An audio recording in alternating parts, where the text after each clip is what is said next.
Eli Timoner chose to die under California's End-of-Life Option Act. A once successful businessman and philanthropist, he was partially paralyzed at 53 by a stroke, and due to congestive heart failure, he was confined to a bed. In Last Flight Home, his daughter, Ondi Timoner, an award-winning filmmaker, shares Eli's final 15 days and her family's love and support for a father and grandfather. Here's part of the film. And then one day, he had a massive stroke from an accident, and life changed forever. Well, I'm going to take my life on the 3rd of March. I don't want to fight anymore. I just want peace. We don't call it assisted suicide. We call it supporting the right to terminate your life. We don't get a choice on how we come into this world, but we should have a choice on how we go out. Are you definitely sure you're ready to go? I'm ready to go. The next adventure. Ondi is with us now. Thank you so much for coming in. This is an amazing film. I can't imagine the emotion that you and your family had going through this. But I wanted to ask you, how did the rest of your family respond to your father's decision? You know, I think all of us had to get behind him. He had been for 40 years paralyzed, and though he walked with a cane, the last few years during COVID were really difficult. And I think when he realized he was going to be sent to a facility from the hospital because he would no longer walk again, it was just time. He felt it was his time.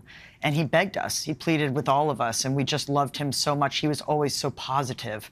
He never complained. He always paid attention to all of us. So it was time for us to surround him and support him. Ondi, how did you support him specifically through that process? I cleared my calendar immediately. There was a 15-day waiting period in California. Only 9 states in America have this right. So I was very, very grateful that we were living in California and that he could do this. But we had 15 days till he would take the medicine. And he had to prove during that time that he was of, right mind and able to take the medicine himself. And during that time, I set up Zoom calls with all of the people in his life that he had impacted. I think he felt like a failure because of what happened with being pushed out of the airline he'd founded due to a lack of, protections for the disabled. And so he felt like he hadn't provided us with everything and we had everything from him. We had the greatest example of humanity from him. We, as a family, needed to prove to him that he was not a failure. He was, our hero. So we worked as a team, and I was able to be there. My brother has a full-time job. My sister's in New York as a rabbi. And so I was able to be there and sort of quarterback his care. I've never been through this before, but it was the most beautiful and sacred space I've ever inhabited. And my sister comes. She brought so many rituals that were crucial, absolutely beautiful, to understanding, everything from a vidui, a deathbed confessional that exists in Judaism. And it was incredible because Dad was able to release a lot. I think for all of us, it was the greatest gift to be able to know that he would die on this particular day and to be able to plan for it and surround him with love. The grandkids all got to be by the bedside and get wisdom from him. And he was so funny and sharp to the end. So we actually have one of those moments, and we're going to show the clip now of a conversation between your father and one of his grandsons. The main thing I want to talk about is I want to ask for advice on, just how to live your life. How to live in life?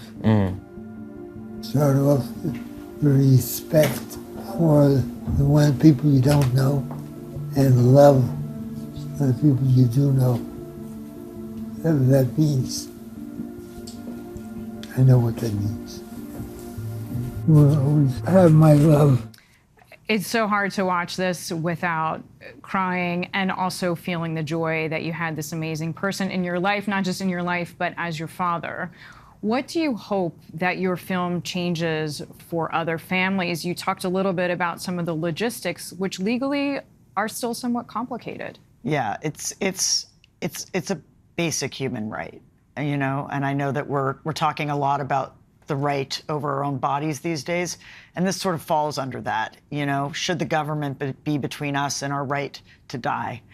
with dignity at the end of our lives if we're terminally ill. And here in New York, where we're sitting, it's not a right for you, you know? So I think it has to change. It's not why I made a feature film, but it is hopefully going to help to change the law. And so we showed it to the New York State Legislature. My sister and I spoke in a Q&A afterwards earlier this summer before, you know, it's been released. And hopefully we will again and try to push that for a lot of families. By profession, you are a filmmaker. Yeah. So this was your way, I am assuming, of grieving as well. It was my way of grieving, and that was going to be possibly just stay private.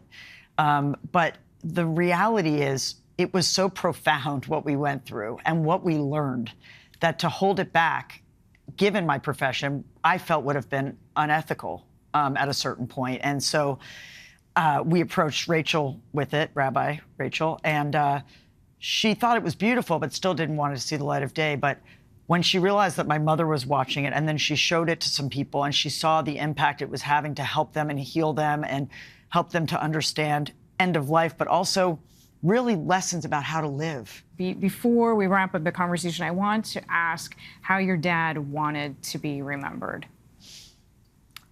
You know what he said to Rachel when she said, I wrote your eulogy on the plane? It's in the film. He said, is it truthful? Aw. And so Dad was on board with the truth. He wanted to be remembered for the highs and the lows. And for all of us, I think this was his final gift, to me and to all of us. Ondi, thank you so much. We're so you. glad to have you with us. Thank you, Deirdre. Congratulations on the film, and lots of love to your family. Thank you so much. Last Flight Home, playing in New York City now, rolling out in theaters across the country in the coming weeks, and on Paramount Plus next month. Hi everyone, George Stephanopoulos here. Thanks for checking out the ABC News YouTube channel. If you'd like to get more videos, show highlights, and watch live event coverage, click on the right over here to subscribe to our channel, and don't forget to download the ABC News app for breaking news alerts. Thanks for watching.